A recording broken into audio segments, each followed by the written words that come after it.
चलो स्टार्ट करते हैं फिर। तो लास्ट लेक्चर में आपने point masses, system of point masses का सेंटर ऑफ मास निकालना सीखा था और कुछ सिमेट्रिक बॉडीज का भी सेंटर मास निकालना सीखा था, है ना? और हमने ये बोला था कि सिमेट्रिक बॉडी का सेंटर ऑफ मास जहां पर होगा उस बॉडी को एक पॉइंट मास से रिप्लेस करके हम कैलकुलेशन कर देंगे। क्लियर है बात? ऐसे करा था। अब हम इसमें क्या करते हैं, कुछ लिख लो इसमें। सेंटर ऑफ मास, हेडिंग डालो centre of mass, centre of mass of some well known rigid body, center of mass some well known rigid body, है ना? जैसे कि फॉर एग्जांपल ये देखो, मान लिया मैं ये बताऊं centre of mass of ring, ये तो आपने को पता ही है। यदि ये रिंग है तो ये मास m की रिंग है और इसकी रेडियस कितनी r है, ठीक है बात? तो इसका सेंटर ऑफ मास कहां पर होगा बेटा? सेंटर ऑफ मास इसका सेंटर पे होगा। क्लियर है क्या बात? अच्छा, लेकिन हमें इसका नहीं करना है, हमें सेंटर ऑफ मास फाइंड करना है ना? Semi circular ring, centre of mass of semi circular ring, semi circular ring. Semi circular ring का मतलब आधी, यानी कि लाइक दिस, ये सेमी सर्कुलर रिंग। क्लियर है क्या बात? तो सेमी सर्कुलर रिंग का मास कितना है? इसका मास है इसका कैपिटल M और इसकी रेडियस है, रेडियस है इसकी capital R। This is the semi circular ring. तो जो इसका सेंटर ऑफ मास होगा, देखो इसका सेंटर ऑफ मास अगर जो मैं इसे एक्स एक्सिस और वाई एक्सिस मान लूं तो इसका सेंटर ऑफ मास इस वाली लाइन पर ही होगा, क्योंकि सिमेट्रिक है वाई एक्सिस के बाद। और इसका सेंटर ऑफ मास बीच में नहीं होगा, ध्यान रखना, क्योंकि बीच में तो सेंटर ऑफ मास पूरे सिस्टम का सिमेट्रिक, तो इधर थोड़ा शिफ्ट हो जाता है सेंटर ऑफ मास। इसमें नीचे मास नहीं है। हाँ, क्योंकि इसमें नीचे मास नहीं है। अगर जो मान ले एक रिंग नीचे इसे ला करके कंप्लीट कर दोगे तो पूरी रिंग बन जाएगी और सेंटर ऑफ मास इसका सेंटर में आ जाएगा। तो ये जो डिस्टेंस होती है सेंटर ऑफ मास की, ये 2r/π होती है, where r is the radius. ये कैसे आता है मैं इसका एक्सप्लेनेशन देता हूं आपको। ध्यान से देखो, हम इसे कैसे सॉल्व करेंगे, किस प्रकार से हम इसे सॉल्व करेंगे, है ना? मैं यहां पे बना देता हूं। सबसे पहले तो ये सेमी सर्कुलर रिंग है और इसका सेंटर ऑफ मास इस पॉइंट से इस पॉइंट तक यहां पर होता है, उसकी डिस्टेंस 2r/π होती है। ये याद रखना है। मैं इसका सॉल्यूशन करता हूं, कैसे करेंगे देखो। मान लिया हमारे पास ये रिंग है, ठीक है, और हम क्या लेंगे, यहां से एक थीटा एंगल पर, कितने एंगल पर? थीटा एंगल पर एक डी थीटा का एलिमेंट ले लेंगे और ये जो एलिमेंट होगा, ये वाला एलिमेंट, इसका मास कितना ले लेंगे हम? dm मास ले लेंगे। कितना मास ले लिया इसका? dm। तो ये बताओ, ये जो डिस्टेंस होगी, ये तो हमारा x एक्सिस है and this is our y axis. Clear है क्या बात? ये है। तो एक्सियम देखो, जैसे मैंने बताया था, एक्सियम तो इसका क्या होगा? 0। भाई एक्सियम क्या होगा इसका? 0। वाईसीएम ही तो निकालना है अपने को। तो सॉलिड बॉडी के लिए वाईसीएम का जो फॉर्मूला होता है वो होता है y into dm integration of dm। Clear है क्या बात? तो ये जो dm मास है, ये इसकी डिस्टेंस जो होगी ये y हो जाएगी। और ये कैसे निकालेंगे? ये डिस्टेंस देखो, यहां देखो, इधर ध्यान से, ये है ऐसे है ना, और ये y, ये थीटा है। फिर डिस्टेंस कितनी है? r, और ये डिस्टेंस है y। तो यदि मैं इसमें sin theta is equal to y/r लगा दूंगा तो y की जो वैल्यू होगी वो r sin थीटा है। क्लियर है क्या बात? तो जो यहां y लिखेंगे अपन, r sin थीटा लिखेंगे। आई बात समझे? अब रह गई बात dm की। What is dm? dm is the elemental mass of this portion. Which portion? This is the distance dx. Suppose. Okay. So what is the distance? This distance is pi r. pi r, हाँ, जो मास है, मास वो एक ring में line में distributed है। बात समझ में आ रही है नहीं? तो लीनियर मास डेंसिटी अप्लाई होगी। कैसे? यूनिटरी मेथड से। ये लेंथ कितनी है बेटा? पाई आर। पाई आर का मास कितना है? m। तो 1 मीटर का मास कितना होगा? m upon pi R. तो यही तो किलोग्राम पर मीटर लीनियर डेंसिटी केजी पर मीटर में होगी। तो हमें तो ये dx कितनी भी थे ये dx, तो dx का मास जो होगा वो m upon pi R into dx होगा, और इसे ही तो हम dm बोलेंगे। तो dm is equal to m upon pi R into dx हो जाएगा। क्लियर है क्या बात? तो मैं यहाँ dm की जगह m upon pi R into dx ये लिख लेता हूं, और यहाँ पे m upon pi R into dx लिख लेता हूं। तो बोर्ड पे देखो, ये m upon pi R constant है, बाहर आएगा कट जाएगा, और ये r भी कांस्टेंट है, ये बाहर आएगा कट जाएगा, नीचे इतना बचेगा। क्लियर है क्या साइन अप? हाँ, अब देखो, एक इसमें angle is equal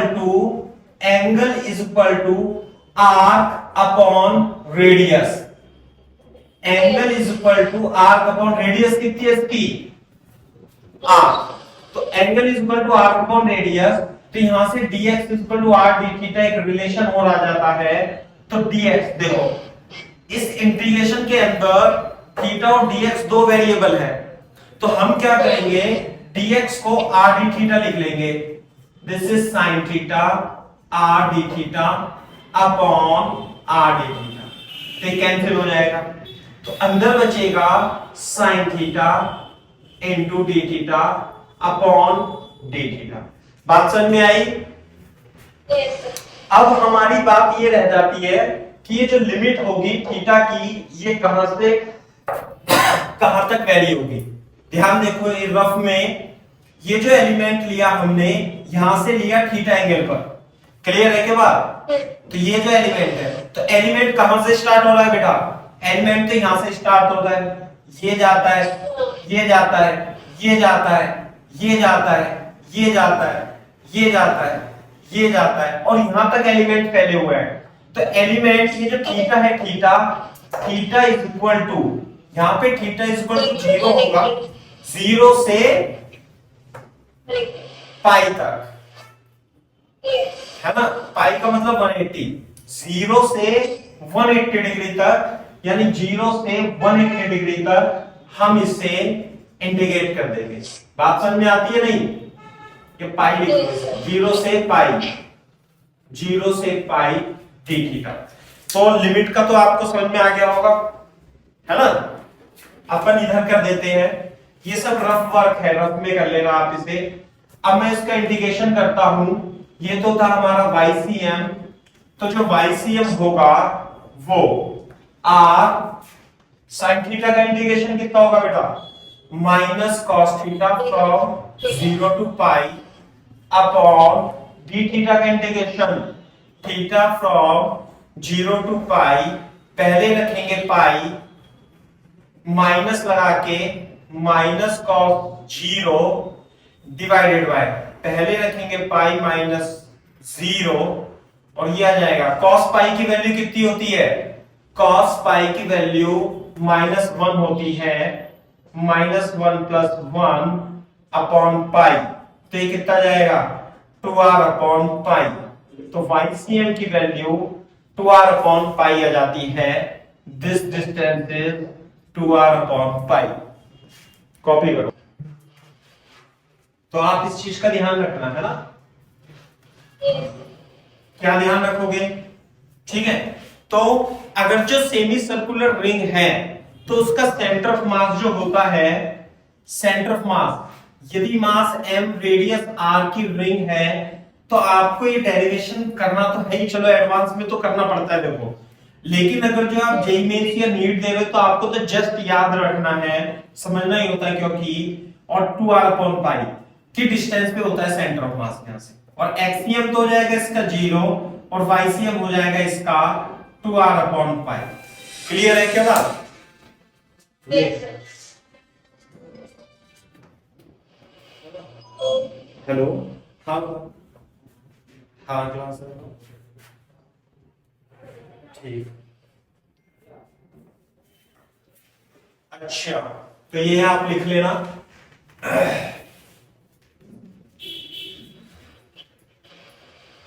to R upon पाई।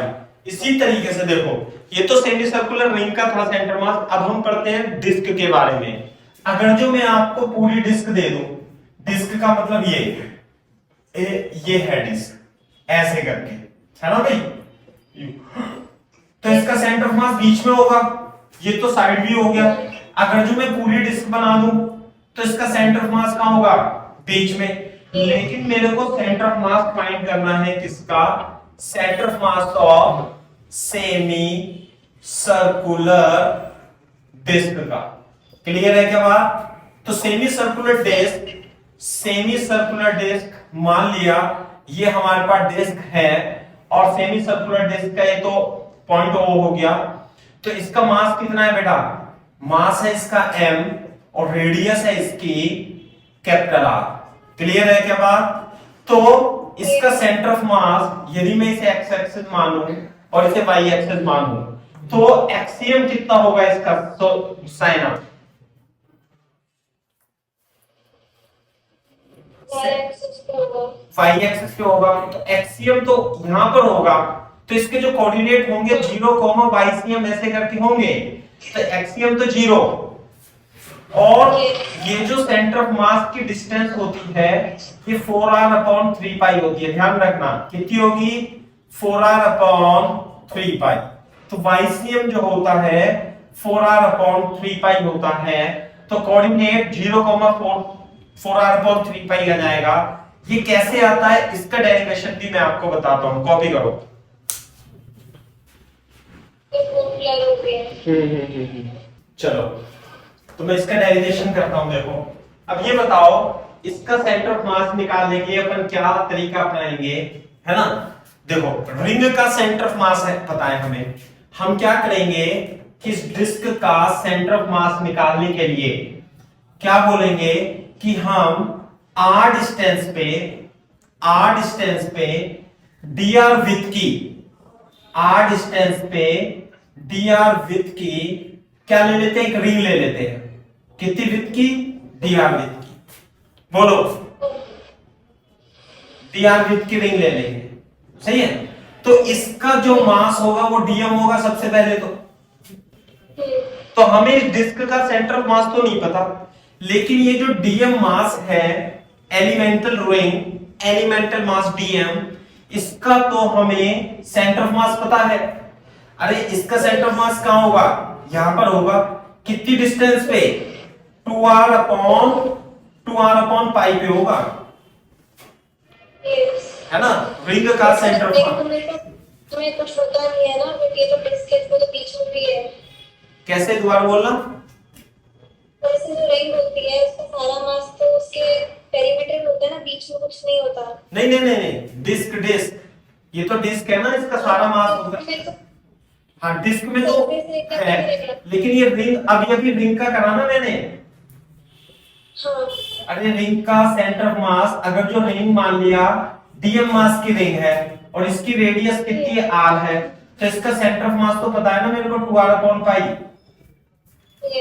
तो मैं क्या करूंगा, ऐसी छोटी छोटी रिंग बना लूंगा बहुत सारी, और उनका जैसे इसका डी निकाल दूं मैं, सॉरी वाईसीएम, ऐसी रिंग ऐसे करके, फिर ऐसी रिंग, तो बहुत सारे रिंग का सेंटर ऑफ मास जोड़ दूंगा तो आंसर आ जाएगा एडिशन करके। तो जो वाईसीएम होगा वो इंटीग्रेशन ऑफ वाई dm होगा, है ना? तो y जो है y तो हो जाएगा 2r/पाई क्लियर है क्या बात? Yes. और डीएम कैसे लिखेंगे? डीएम बोर्ड पे देखो, ये डीएम लिखना है। यहां पे देखते हैं, इसे साफ कर देता हूं मैं। डीएम के लिए रफ में लिख लेना इसे। ये जो पूरा मास है ये एरिया पे डिस्ट्रीब्यूटेड है, तो इसका एरिया कितना है सेमी सर्कुलर डिस्क का? पाई आर स्क्वायर बाय 2। तो पाई आर स्क्वायर बाय 2 पर टोटल मास कितना डिस्ट्रीब्यूटेड है? m। तो 1 मीटर स्क्वायर पर कितना होगा? m upon pi R square by 2। तो यही तो सरफेस मास डेंसिटी भी होगी, है ना?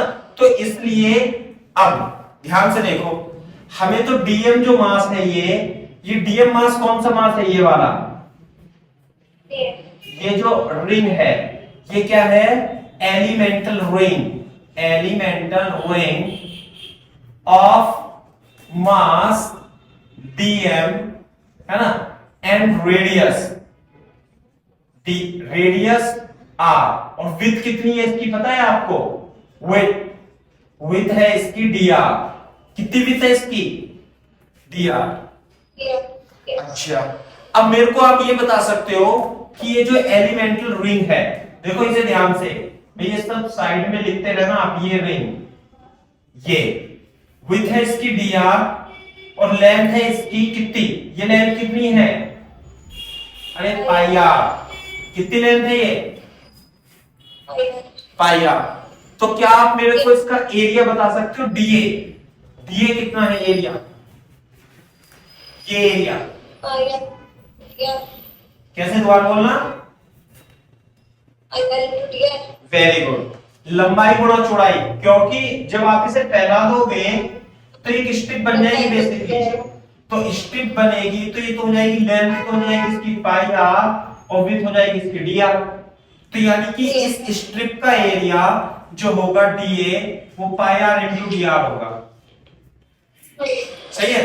तो अब ध्यान से देखो, पाई आर स्क्वायर बाय 2 का मास था m, 1 मीटर स्क्वायर का हो गया इतना। तो इस एरिया यानी कि इसलिए पाई आर dr का जो मास होगा वो m upon pi R square by 2 into pi R dr होगा। तो यही तो डीएम है और यही डीएम है, तो m यह आ जाएगा आपका 2m upon R square into R dr। Clear है क्या बात? तो अब हम यह डीएम की वैल्यू रख लेंगे। इतना कॉपी करो आप रफ में पहले।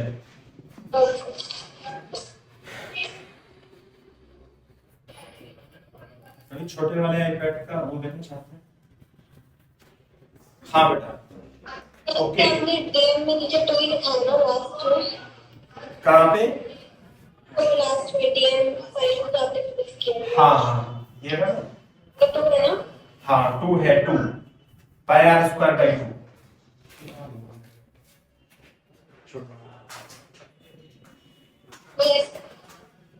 सही है? तो अब देखो, तो मैं डीएम की वैल्यू रख रहा हूं यहां पे, तो इसे हटा देता हूं। डीएम जो आएगा 2m upon R square into R dr divided by 2m upon R square R into dr। कोई दिक्कत तो नहीं है? ये तो कांस्टेंट है, कट जाएगा। तो ऊपर जो है 2 अपॉन पाई कॉमन लेके अंदर तो आर स्क्वायर इंटू dr बचेगा, यहां पे r इंटू dr बचेगा। क्लियर है क्या बात? मैं इसे साफ कर देता हूं सब। तो ये तो आ गया 2 अपॉन पाई। हाँ अच्छा, लिमिट। हाँ भाई, जैसी रिंग होगी, ये रिंग तो r डिस्टेंस पे थी O से, तो कहां से स्टार्ट होंगी ये रिंग? ये रिंग r इक्वल टू 0 से स्टार्ट होंगी और r equal to capital R तक जाएगी। तो 0 से कैपिटल R, 0 से कैपिटल R। तो ध्यान दो, r स्क्वायर का इंटीग्रेशन r की पावर 3 फ्रॉम 0 टू r, और ये आएगा r square upon 2 from 0 to r। Clear है क्या बात? अब देखो थोड़ा सा, YCM is equal to 2 upon pi, पहले r रखेंगे तो r की पावर 3 अपॉन 3 माइनस 0, और ये बचेगा r स्क्वायर अपॉन 2 माइनस 0, तो ये आ जाएगा 4r अपॉन 3 पाई। तो YCM की जो वैल्यू होती है डिस्क के लिए, यानी कि डिस्क का जो सेंटर ऑफ मास होगा वो इस सिमेट्रिक लाइन पे इतनी दूरी पर होता है और ये डिस्टेंस 4r/3π के इक्वल होती है। क्लियर है क्या बात? Yes sir. कॉपी कर लो पास। Yes sir. ठीक है क्या बात? तो डिस्क का भी हो जाता है। रिंग का 2r/4π, डिस्क का 4r/3π। ये वैल्यू याद रखना। क्लियर है क्या बात? यस। हाँ, तो मैं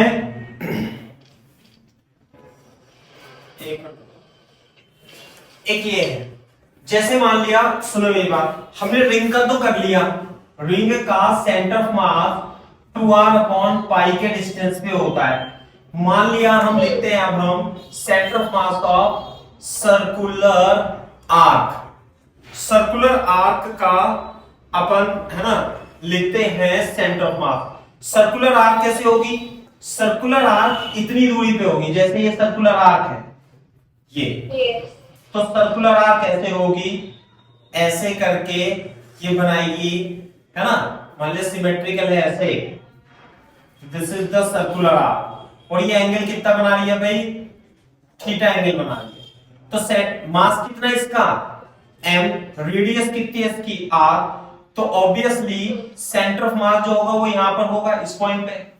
तो आपको ये ध्यान रखना है कि ये जो सेंटर ऑफ मास की डिस्टेंस होती है YCM, ये जो होगी ये r साइन कितना? थीटा अपॉन थीटा होती है। बात समझ में आई? r sine theta upon theta. बोलो। तो मैं इसे वेरीफाई करके भी दिखा देता हूं। If theta is equal to π/2 यानी कि 90 डिग्री, तो सर्कुलर आर्क किस में कन्वर्ट हो जाएगी? रिंग में। आई बात समझ में? तो देख लो यहां पे, तो YCM जो होगा ये YCM कितना हो जाएगा भाई? r sine π/2 upon π/2 is equal to 2r/π। इसका डेरिवेशन भी आप सिमिलरली कर सकते हो एलिमेंट मान करके, जैसे मैंने किया था, ठीक है ना? इसका अब मैं डिस्क के लिए भी लिख देता हूं। डिस्क के लिए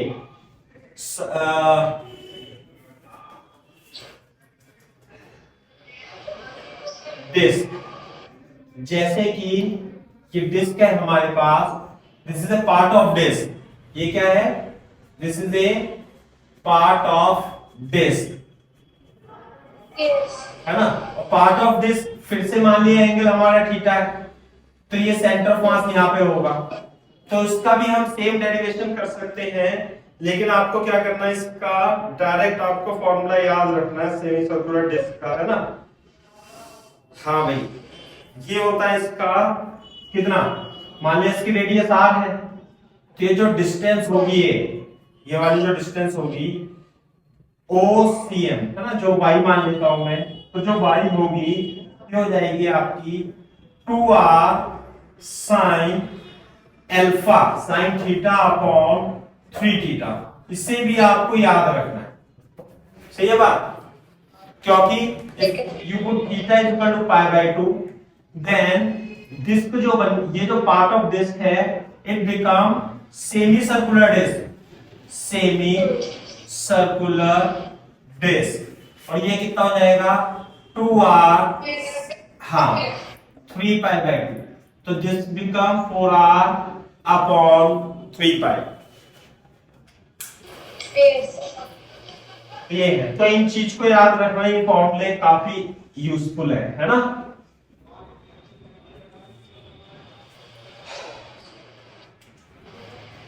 फॉर एग्जाम्पल, कॉपी कर लो इसे जरा।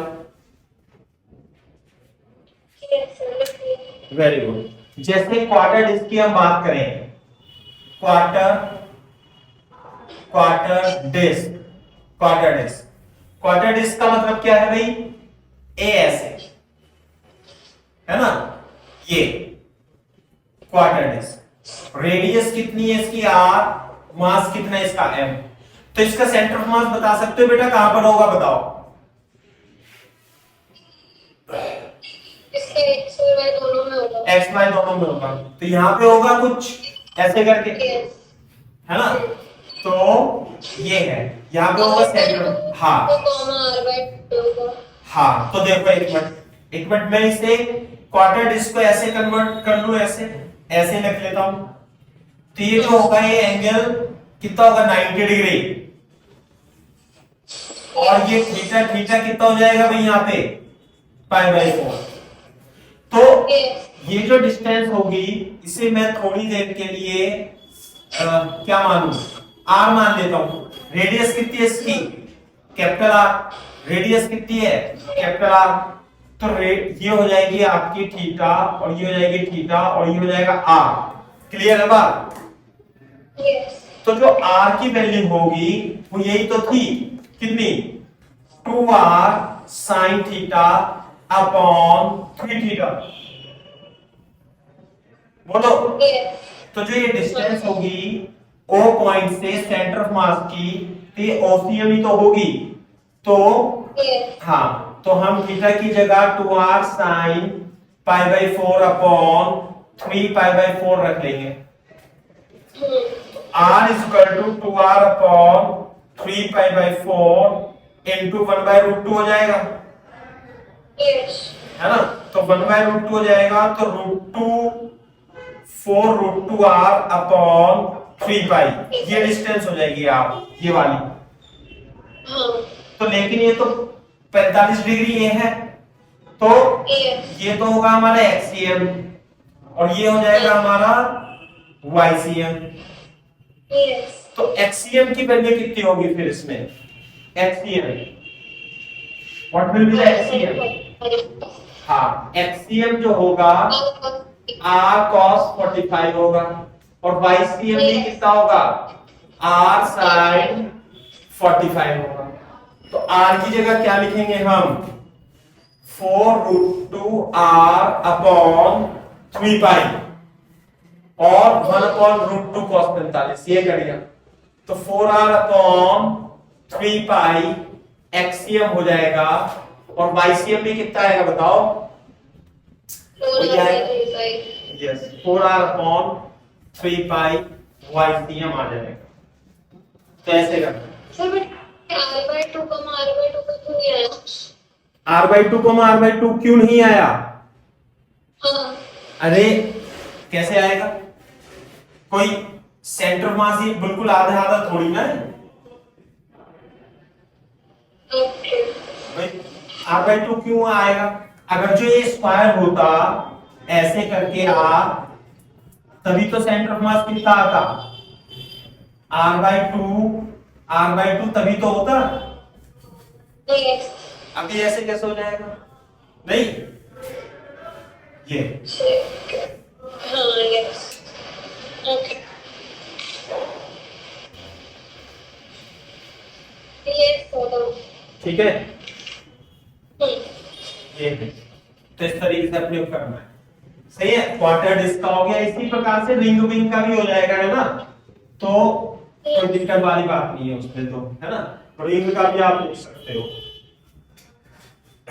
इसके अलावा कुछ और शेप्स होती हैं, है ना, और बहुत सारी शेप्स हैं जिनका सेंटर ऑफ मास निकाला जा सकता है, लेकिन हम निकाल नहीं रहे हैं क्योंकि इसका डायरेक्ट आपको यूज करना होता है, सही है। फॉर एग्जांपल जैसे बताओ, ये है आपका solid sphere, radius r, mass m, centre of मास कहां पर होगा इसका, बीच में। हाँ। लेकिन मैं कह रहा हूं सॉलिड हेमीस्फेयर का ऐसे लिखना है, centre of mass of solid hemisphere, बोलो।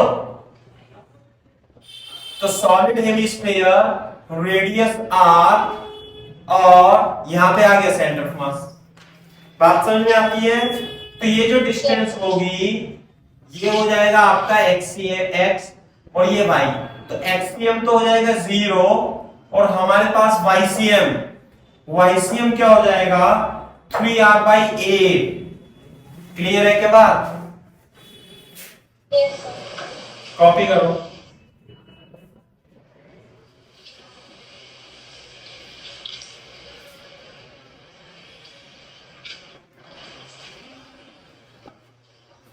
सॉलिड को तो ऐसे बनाते हैं हम, सही है। होलो को ऐसे बनाते हैं अपन।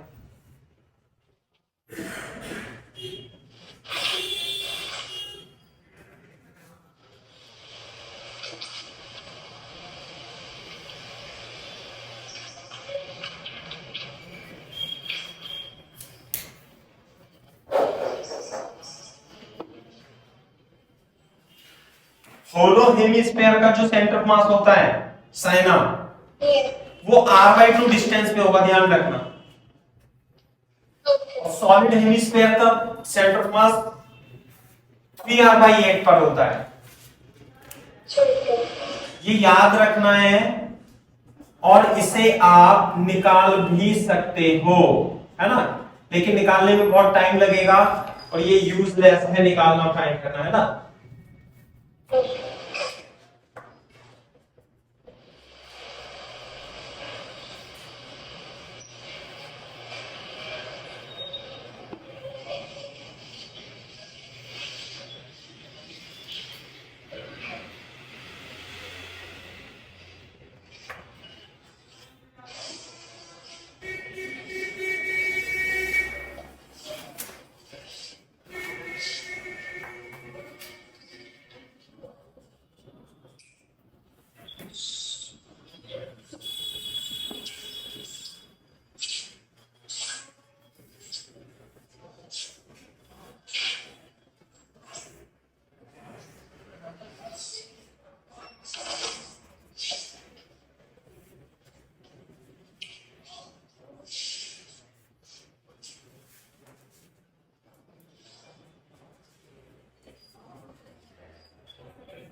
कॉपी कर दो इसे।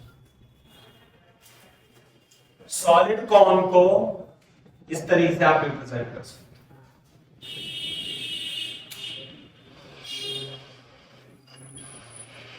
है। हाँ, ये H/3 है। देखो एक मिनट, ये सॉलिड कॉन है। सॉलिड कॉन तो मतलब ठोस कॉन, उसकी हाइट h है, रेडियस r मान लेते हैं, रेडियस पे कोई फर्क नहीं पड़ता। तो ये H/4 पे होता है सॉलिड कॉन का। और जो होलो कॉन है उसकी हाइट h और रेडियस r मान लेते हैं, तो जो होलो कॉन का सेंटर ऑफ मास होता है वो H/3 पर होता है। ये याद रखना है अपने को। होलो स्फीयर का, होलो हेमिस्फीयर का R/2 पर और सॉलिड हेमिस्फीयर का 3R/8 पर होता है। Yes sir. एक्सीलेंट।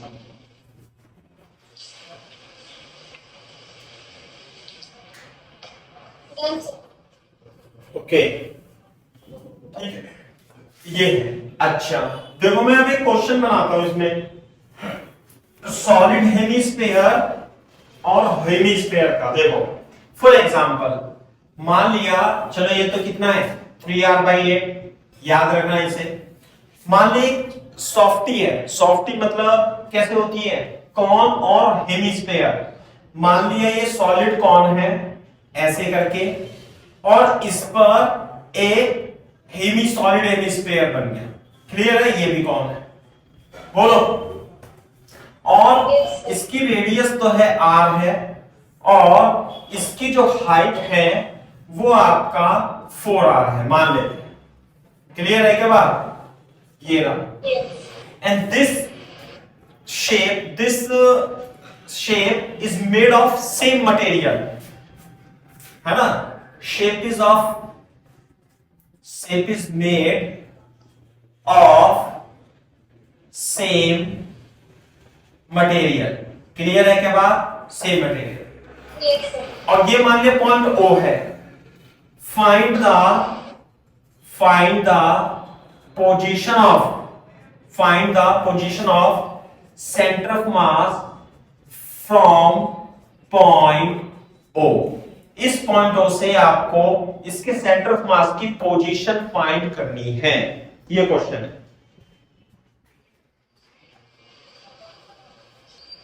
ठीक है बात? ये है।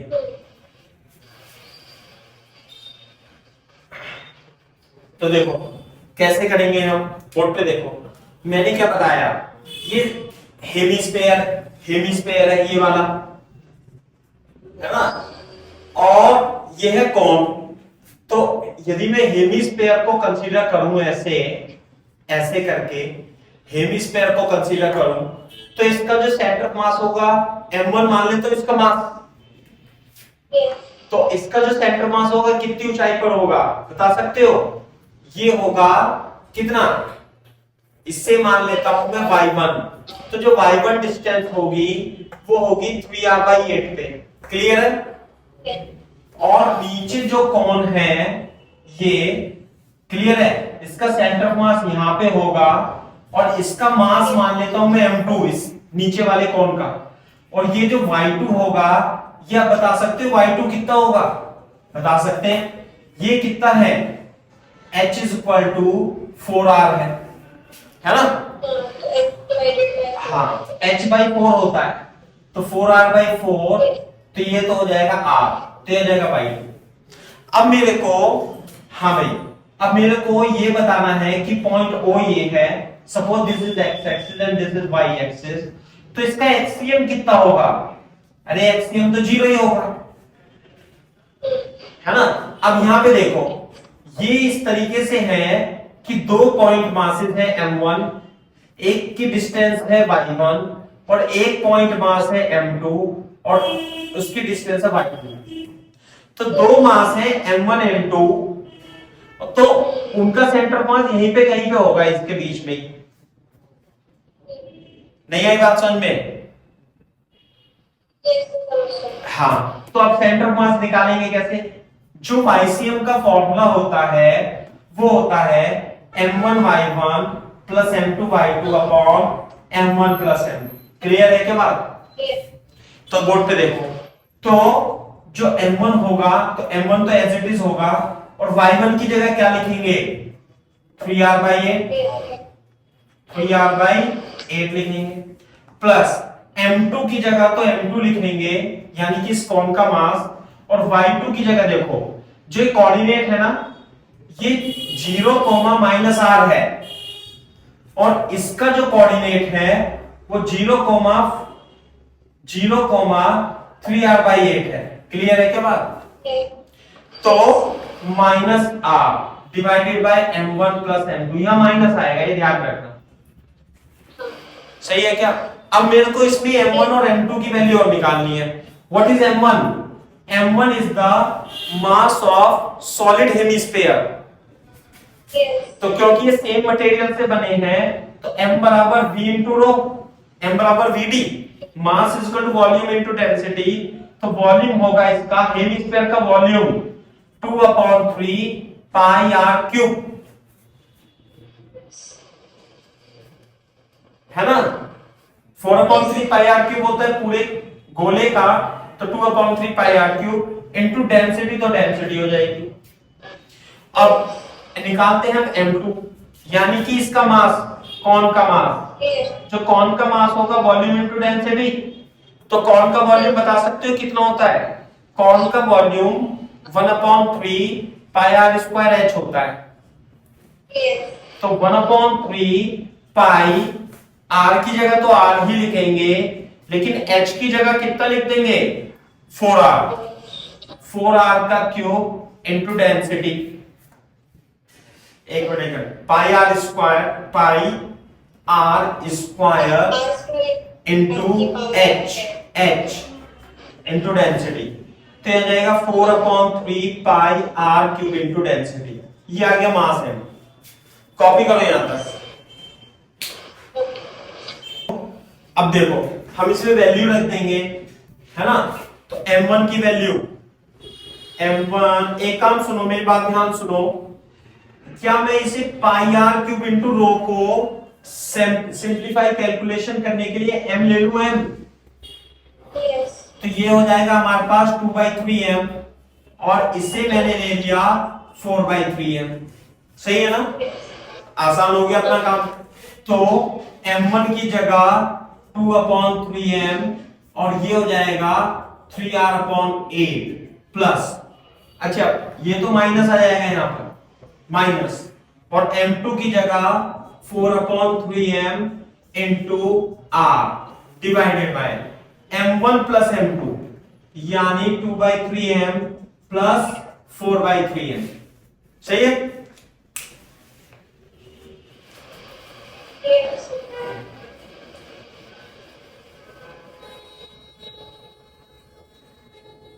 हाँ भाई, तो जो YCM होगा YCM इसे कैलकुलेट करेंगे तो ये आ जाएगा हमारे पास mr/4 माइनस ये आ जाएगा 4mr अपॉन 3 डिवाइडेड बाय ये आ जाएगा 6m upon 3।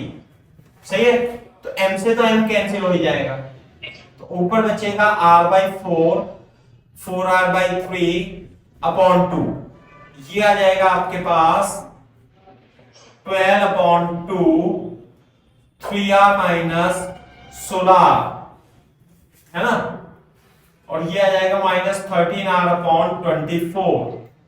This is the YCM है ना, तो यानी माइनस में आ रहा है YCM, तो माइनस का मतलब है सेंटर ऑफ मास इधर आएगा,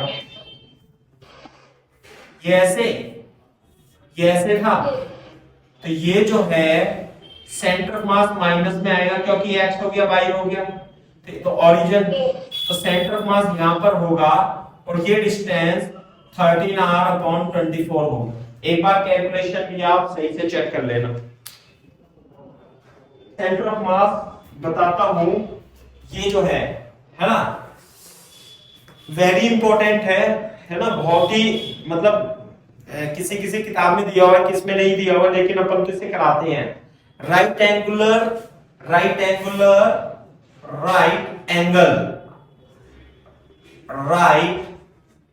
एंगल ट्राइंगुलर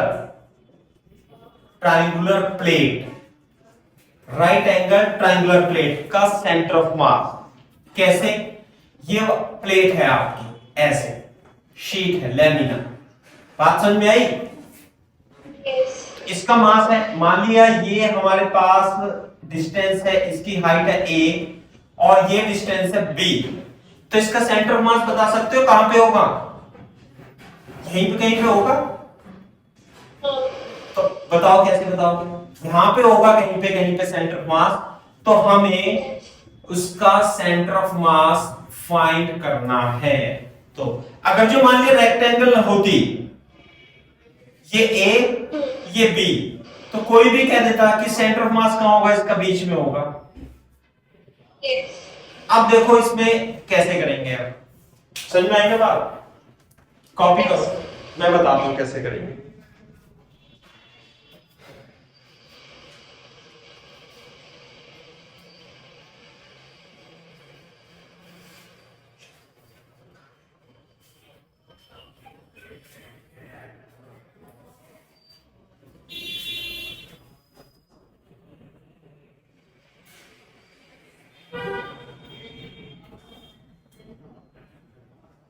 Yes.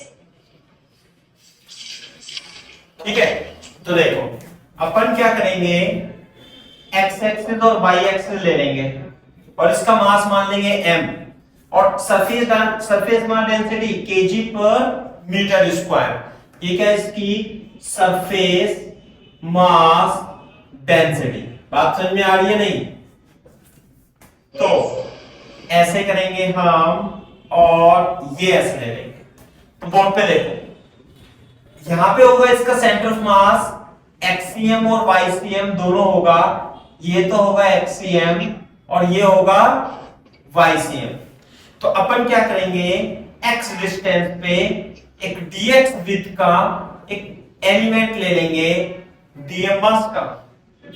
बात समझ में आई? तो जो एक्सीएम होगा वो integration of x dm upon dm हम लगा देंगे। बात समझ में आ रही है नहीं? ये है थीटा, इसे क्या मान लेंगे थीटा, तो इसमें जो tan थीटा होता है वो परपेंडिकुलर अपॉन बेस होता है। परपेंडिकुलर कितना है बेटा? b और बेस कितना है a। सही है बात।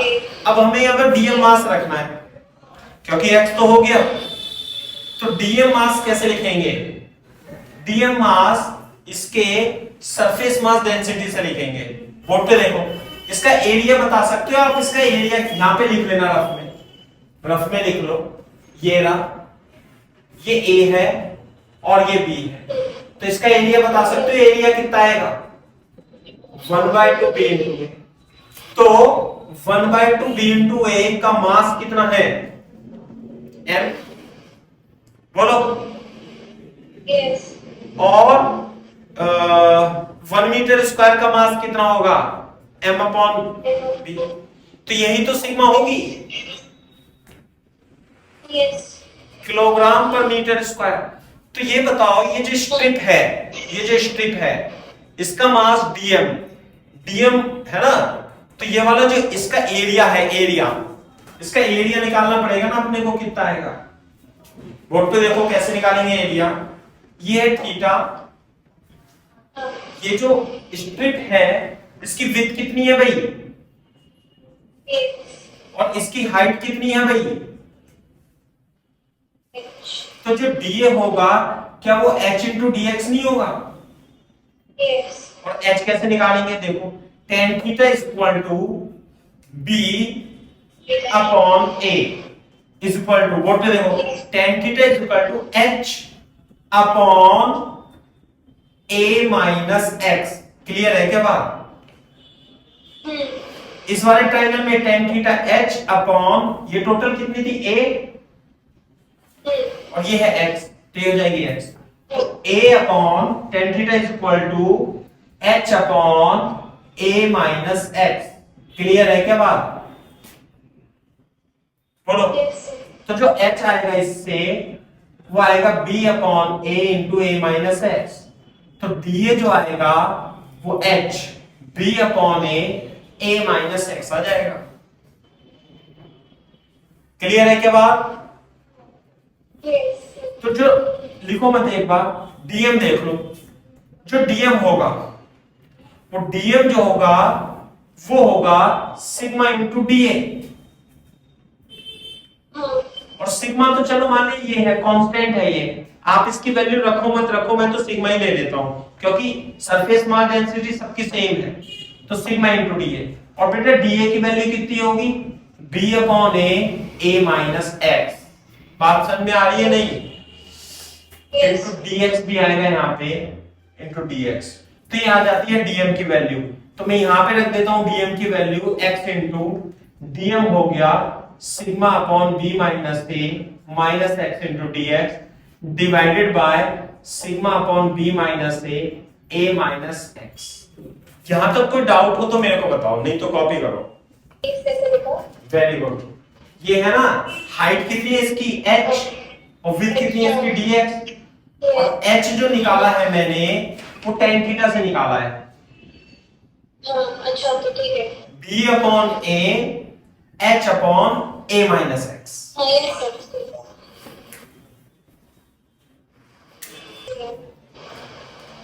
हाँ बेटा, हो गया। तो अब देखो इसमें सिग्मा सिग्मा मैंने इसलिए नहीं लिखा क्योंकि तो कटना ही है, क्योंकि कांस्टेंट अब बाहर आ जाएगा। अब बोर्ड पे देखो, ये अंदर जाके ax minus X square into dx हो जाएगा डिवाइडेड बाय ये a minus x into dx हो जाएगा। बात समझ में आई नहीं? एक तो जो x की जो लिमिट है, ये जो स्ट्रिप बनाई है मैंने, ये कहां से कहां तक जाएगी? यहां से स्टार्ट होगी, यहां तक होगी, फिर यहां पे होगी, फिर यहां पर होगी, फिर यहां तक। तो जो x की लिमिट होगी वो x बराबर 0 से x बराबर a तक होगी। तो लिमिट 0 से a, 0 से a, कोई दिक्कत तो नहीं है? बोलो। अब ये एक्सियम मैं इसे साफ कर रहा हूं यहां से, इसका कोई काम नहीं है। तो जो ये एक्सियम आएगा, एक्सियम, इसका हम इंटीग्रेशन करेंगे। इंटीग्रेशन ये आएगा ax square by 2 minus x की power 3 upon 3 from 0 to a divided by ax minus X square by 2 from 0 to a। Clear है क्या बात? ये आ जाएगा, पहले ये रखेंगे a cube upon 2 minus a cube upon 3 upon a square minus a square by 2। Clear है? और ये आ जाएगा a cube upon 6 minus a square by 2। This is a upon 3। Clear है क्या बात? This is axiom. कॉपी करो यहां तक।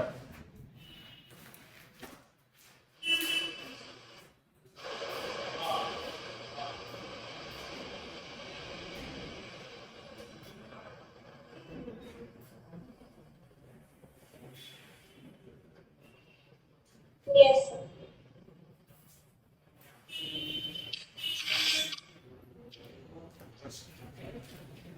कॉपी कर लिया बेटा? Thank you, sir. ओके, तो देखो, तो ये रेक्टेंगुलर ट्राइंगुलर लेमिना है, ये राइट एंगुलर रेक्टेंगुलर लेमिना। अब देखो, जैसे मैंने इसका एक्सियम है, जैसे यहां पे ध्यान से देखो, है ना, यहां पे बना लेना इसे। ये डिस्टेंस यदि a है तो Yes. जो सेंटर ऑफ मास होगा इसका यहां पर, है ना, तो ये a है, ये है a, तो एक्सियम जो आया इसका, ये आया a बाई 3। बात समझ में आती है नहीं? Yes. तो इसी तरीके से अगर जो ये b है, तो अगर जो मैं सेम सिचुएशन इधर लगाऊंगा तो ये भी जो आएगा b बाई 3 आएगा। ये ऐसे कैलकुलेट करें या ऐसे कैलकुलेट करें? क्लियर है क्या बात? ये हो गया हमारा x, ये हो गया हमारा y, तो ये है सेंटर ऑफ मास और ये हो जाएगा एक्सियम कॉमा YCM। तो एक्सियम की डिस्टेंस होगी, ये हाइट है a बाई 3 और YCM की डिस्टेंस होगी b by 3। You can write down similarly, है ना? एक्सियम भी पता लग गया, YCM भी पता लग गया। Yes.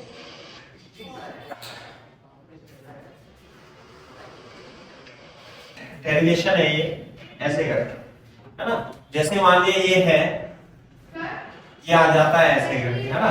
ये मान लिया हमारा 6 मीटर है और ये हमारा मान लिया 3 मीटर है, ऐसे करके।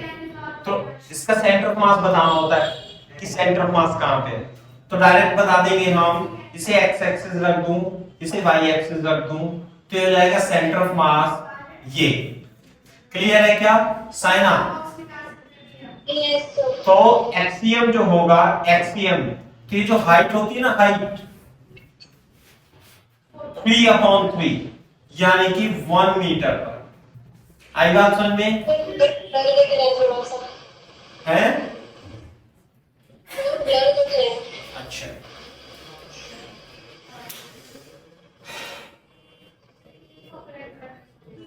Yes. हाँ, तो ऐसे लिख रहे हैं एक्सियम बाई सबसे आसान है। Yes, sir.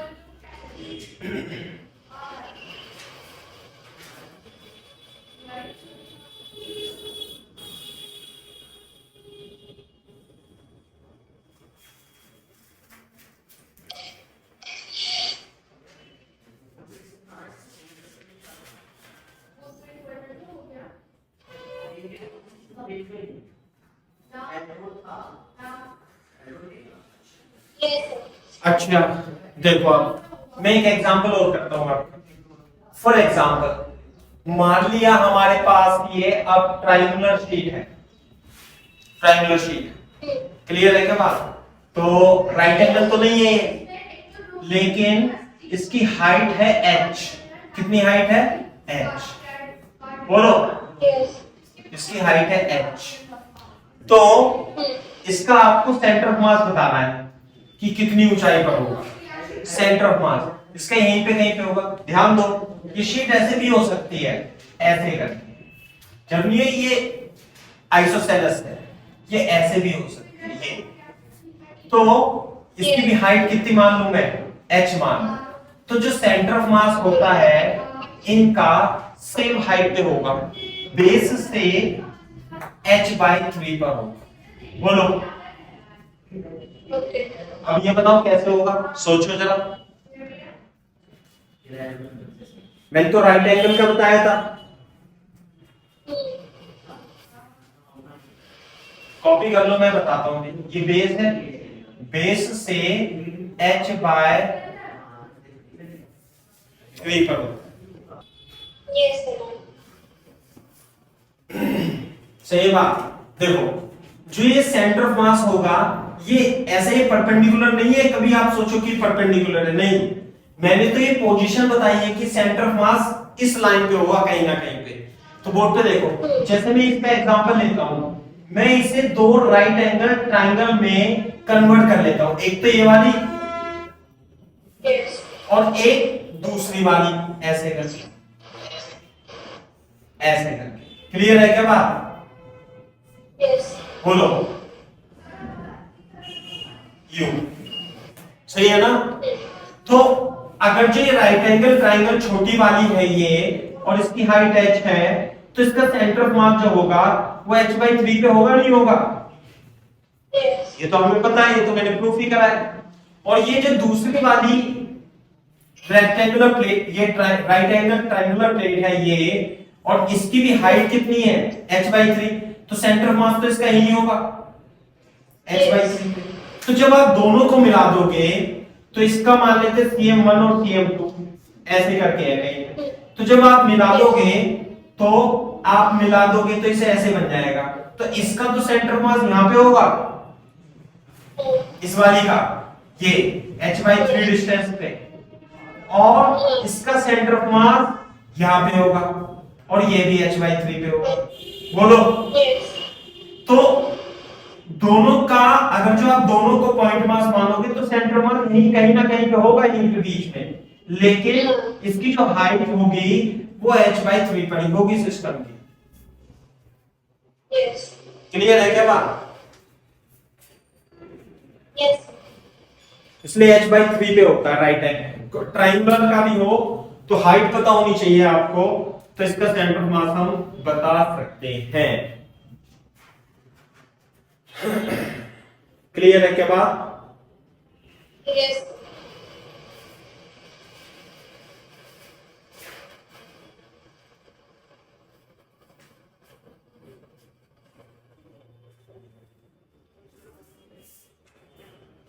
Yes sir. चलो, तो मतलब हमारा एक पोर्शन अभी खत्म हुआ है ना, centre of mass of solid body का। तो मैंने आपको इसमें राइट एंगल ट्रायंगुलर प्लेट का भी सेंटर ऑफ मास बता दिया है ना।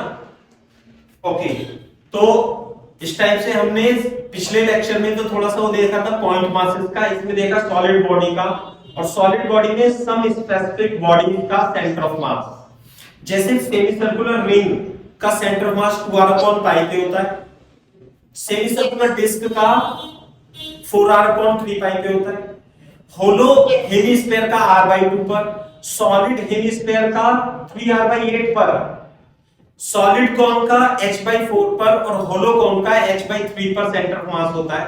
और जो रेक्टेंगुलर राइट ट्रायंगुलर लेमिना है h/3 पर होता है। तो इन सब चीजों को जैसे मैंने याद कर रखा है आपको भी याद करना है ना, डायरेक्ट यूज करना है।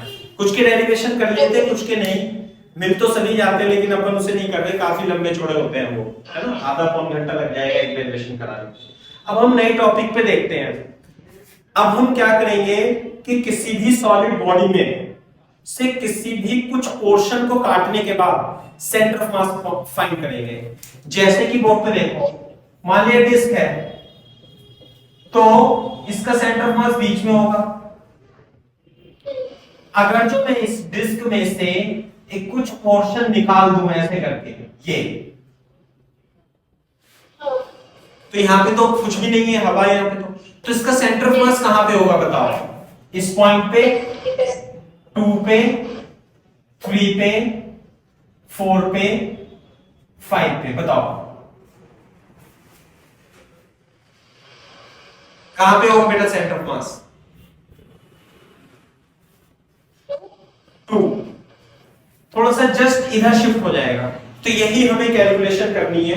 तो आप टॉपिक का नाम काट लो, लिख लो, लिखो इफ सम एरिया और वॉल्यूम, सॉलिड वॉल्यूम भी हो सकता है, is removed from the rigid body, then center of mass of the remaining portion is given by, board पे देखो, लिखना नहीं है, समझना है अपने को, तो ध्यान से देखो। मान लीजिए कोई बॉडी है रैंडमली ऐसे करके, इसका सेंटर ऑफ मास, इसका सेंटर ऑफ मास यहां पे है मान लिया, ठीक है, यूं करके है centre of mass.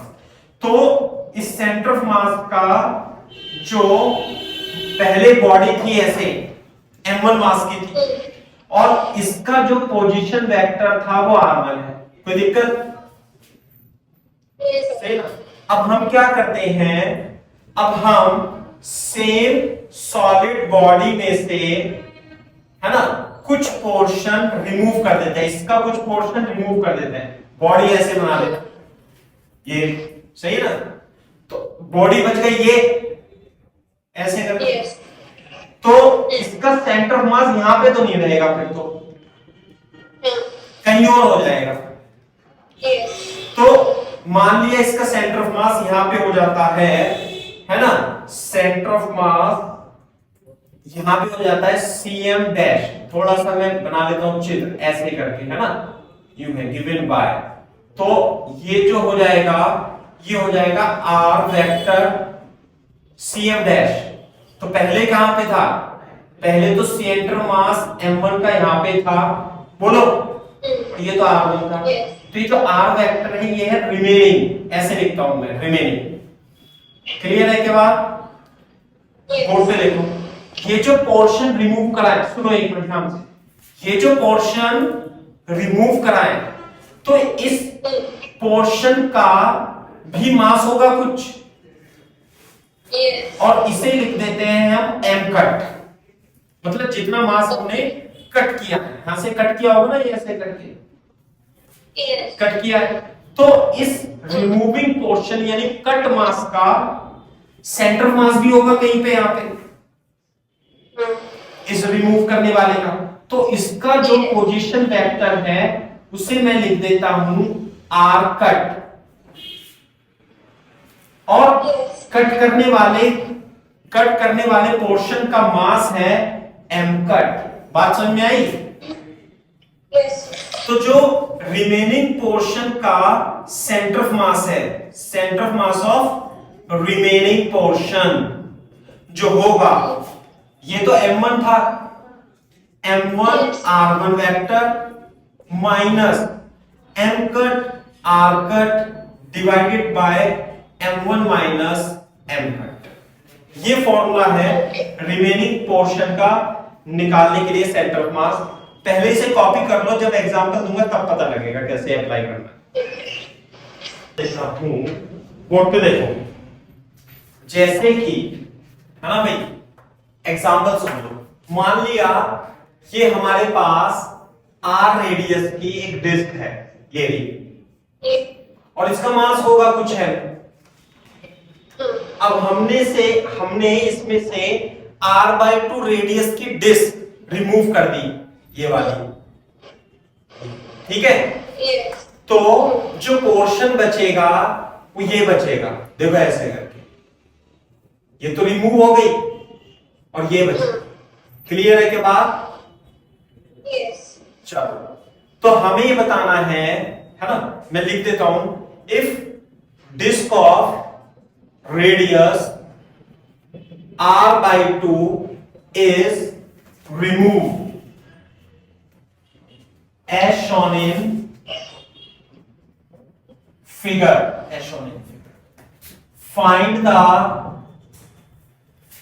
position of center of mass of new disk, है ना, मतलब of remaining portion of remaining portion.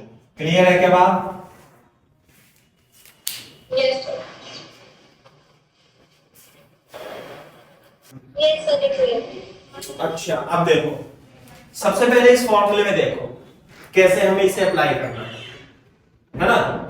सबसे पहले तो मेरे को ये बताओ, ये जो था R1, R1 क्या था? What is R1? मैं यहां पे भी लिख देता हूं, व्हाट इज R1? हाँ, ये था R1 is position vector of body, position vector of body, position vector of centre of mass of body before cut. ऐसे लिख लेना बेटा, बोलो। और आर कट क्या था? Is the position vector of centre of mass of portion to be cut. Clear है क्या बात? What is M1? The mass of body before cut. Before cut. What is M cut? Is the mass of the removed portion. Removed portion. Clear है क्या बात? और ये RCM of this is remaining position vector of center of mass of remaining portion। Clear है क्या बात? ये अब देखो इसे हम किस तरीके से यूज करेंगे इस क्वेश्चन को करने के लिए। एक बात समझ में आ जाएगा तो हो जाएगा, सही है। ये है तो बोर्ड पे देखो, लिख लेना, चलो इसे, है ना। यहां देखो, जैसे इसमें देखो, आपको एक पॉइंट को ओरिजिन मानना पड़ेगा। मैं इस पॉइंट को ओरिजिन मान लेता हूं, इस पॉइंट को, है ना, ये इसे ओरिजिन मान लिया। तो मेरे को बताओ, सबसे पहले M1 बताओ, और इसकी सरफेस मास डेंसिटी मैंने मान ली सिग्मा, मान ली, दी नहीं है। सरफेस मास डेंसिटी कितनी मान ली? Sigma kg per metre square. तो M1, what is M1 of the body, complete body? तो कितना होगा M1? Sigma into pi R square. कोई दिक्कत? यस। अच्छा, R1 क्या है? Position of the centre of mass of the body before cut. ये देखो, before cut centre of mass यहीं पे था, यहीं पे है ना, और ओरिजिन भी यहीं पे है। तो R1 की वैल्यू कितनी होगी? 0 नहीं, R1 वेक्टर है ना, R1 0। बिल्कुल सही बात। अच्छा, अब ये बताओ, ये जो बॉडी हमने काटी है, ये बॉडी काटी है ये वाली, तो इसका सेंटर ऑफ मास तो यहां पे होगा। तो जब ये सेंटर ऑफ मास यहां पे था, तो ये जो R कट है, इसका पहले तो M2 बता दो, जब रिमूव पोर्शन है, वो होगा sigma into area R square by 4। बिल्कुल सही बात है, R/2 का होल स्क्वायर आएगा, और इसे हम लिख देंगे R स्क्वायर बाई 4। बिल्कुल सही बात है। अब मेरे को R कट बता दो। What is R cut? Is the position of centre mass of portion to be cut. इस पोजीशन का ये होगा ना R कट। ये कितनी डिस्टेंस है? R/2। तो ये हो जाएगा R/2 प्लस R/2। बात समझ में आ रही है नहीं? अरे R/2 होगा ऐसे। तो बस अब इसके अंदर रख लेंगे हम, इसलिए RCM रिमेनिंग क्या आएगा भाई? M1R1 into 0 minus M cut है। अच्छा, मैं इसे थोड़ा सिंप्लीफाई और कर दूं, इसे मैं थोड़ी देर के लिए M मान लूं, तो M1 तो हो जाएगा M, और M2 कितना लिख दूंगा? M/4। बिल्कुल सही बात है। तो मेरी और प्रॉब्लम खत्म हो जाएगी। M1 इंटू R1 माइनस, ये तो माइनस m कट। by 4. हाँ, तो इसे आप m कट भी लिख सकते हो बेटा, ये m कट ही है ना, Yes. ये m कट ही है, m कट। तो m कट है m/4 इंटू r कट है r/2 divided by M minus M by 4. m-m/4। तो ये हो जाएगा माइनस यह r mr/8 अपॉन 3m/4, तो m से तो m उड़ जाएगा, तो माइनस r/6 आ जाएगा। बोलो, तो जो RCM है वो माइनस RCM रिमेनिंग। इसका मतलब क्या है कि जो सेंटर ऑफ मास का पोजीशन रिमेनिंग पोर्शन का सेंटर यहां पे आ गया, तो ये डिस्टेंस कितनी हो जाएगी r/6। माइनस का मतलब यही है कि इधर चला गया। मेरे ख्याल से क्लियर होना चाहिए। Yes. वेरी गुड, कॉपी करो।